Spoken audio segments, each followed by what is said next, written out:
So John, y'all have done some amazing things in North Carolina. We've touched on a few of those. But I know there's a lot of people all throughout the country that would also like to put in place some things to get around this unconstitutional Reconstruction Act and start gaining their freedom back as well. So could you walk us through a little bit about what they might do and any more things that you'd like to tell us about North Carolina? Well, to me, this is the most exciting part of it, because Americans right now feel like their hands are tied, that the only way to change anything is to vote for the people in this system. Oh, we just got to get politically active. We've seen that voting has failed. And it's like, so what do we do? Well, we can't vote. It's, hey, let's do what our founders did. Let's put it back in the hands of the people of every state. This is an unconstitutional act. You got to remember, the states that are in place that they want to vote in and hopefully get change out of, they're usurpations. They're the result of a usurpation. They're created by an unconstitutional act because all of their body politics are national citizens, not the original state citizens, what was put away by Reconstruction. So every state actually has remedy in doing what we did in North Carolina. Is number one is properly ascertain why the federal government is out of control. Is it because they're operating under the Constitution as our founders put into place and just slowly gotten away from it? Or did they overthrow it politically with the Civil War? Illegally, and if it's done illegally or unconstitutionally, we've got remedy. There is no expiration, statute of limitations on an unconstitutional act. It's still there. It's remedy, waiting for the people to pick back up. Not people to go to their representatives and try to no. It's back in our hands. Those representatives aren't our representatives. They're the representatives of the national citizens residing in the states.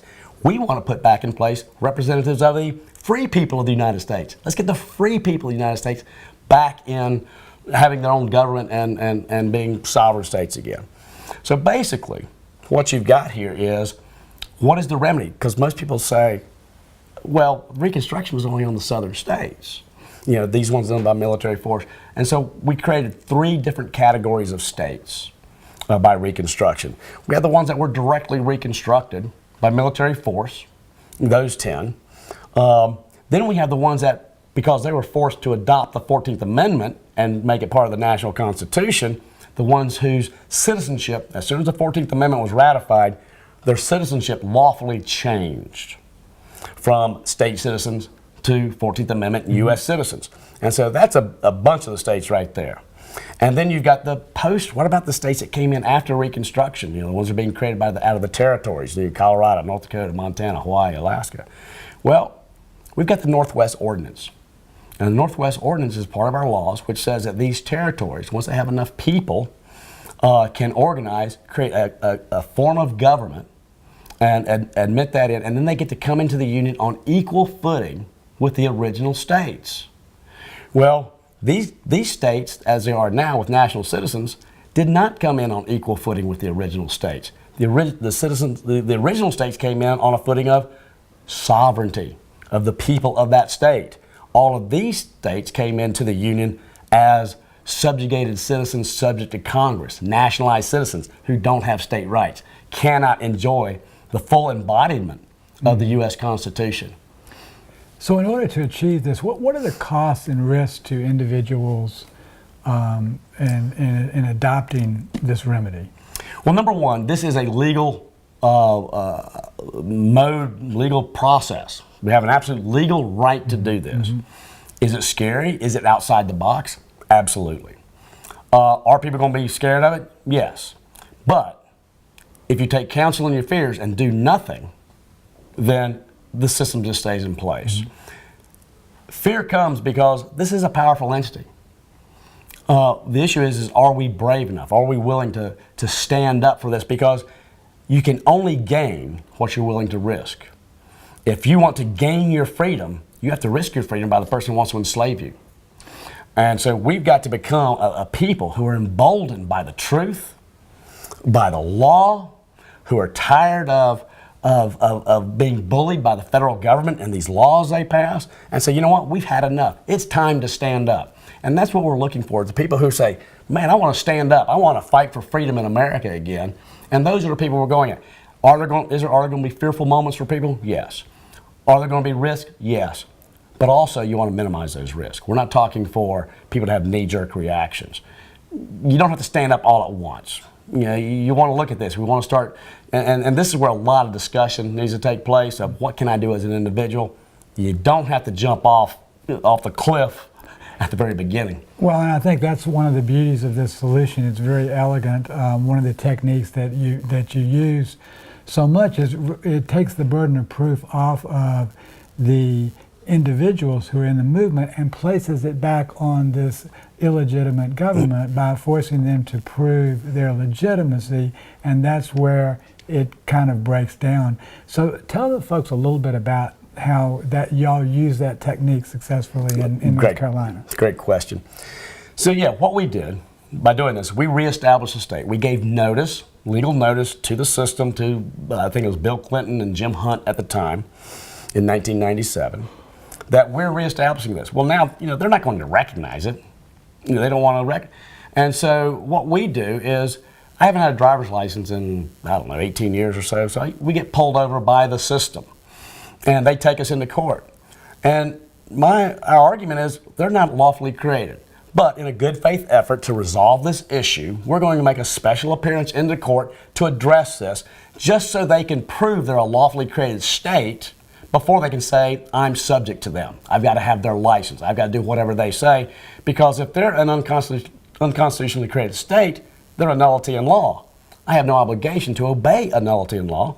So we go in there on special appearance in good faith to say, hey, this is what we've got. We think Reconstruction, how y'all were created, was unconstitutional. You're not really created in law.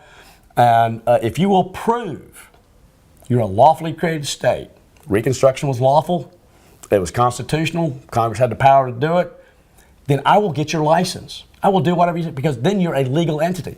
But if you're not a legal entity, you're nothing more than organized crime. That's all you are. And you're just going to bully people into obeying you, not proving in law that people are required to obey you. So we go in there, challenge jurisdiction, and think about this. And basically we've been met with, they will never do it. They refuse to prove they're lawfully created. And this should be disturbing to every American, especially in Georgia, North Carolina. You go in, if you will prove you're lawfully created, I will do whatever you want. And if you have an entity that says, we refuse to prove it, and how many times do they have to prove it? Once. All they got to do is prove it one time.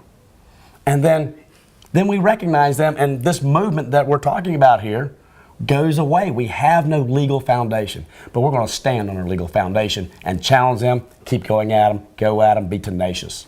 And of course you have briefs and so on to do that as well. And I think that's one of the beauty of this particular solution is so elegant that it shifts the burden of proof upon from the citizen who's trying to get their rights back onto this illegitimate government, and you're forcing them to attempt to prove something that they know they cannot prove, which is their own legitimacy. So that's, I think, probably one of the most elegant solutions I've ever seen. John, we're about out of time, so what would you like to say in closing, in any other different aspects that we may not have touched on yet? Well, what I'd like to say in closing is, again, the beauty of this. All it takes is people know the system we have in place doesn't go by the law, doesn't recognize the Constitution, operating totally outside. We're asking people if it's not lawful, all you have to do is start doing, hey, I got an idea. Let's start doing what we know is lawful. The original body politics are law. I'm going to start it's not up to them to prove they're lawful. It's up to me to start doing what is right. So it's up to the people of America to start doing what is right, participate in what you know is lawful, rather than being confused in this entity that's not lawful. Reestablish your states. Let's get freedom back in America again. That's what that's what this whole movement is about. Let's free America, get it out from underneath congressional control. So folks, there's your solution. It's very simple and it's very elegant. If you're tired of the federal government or national government, sorry John, being totally out of control, you now have a chance to do something about it. And it's low risk and it's low cost. So check out americasremedy.com and John Ainsworth, and you'll find all the information that you need up there. Thanks for watching this.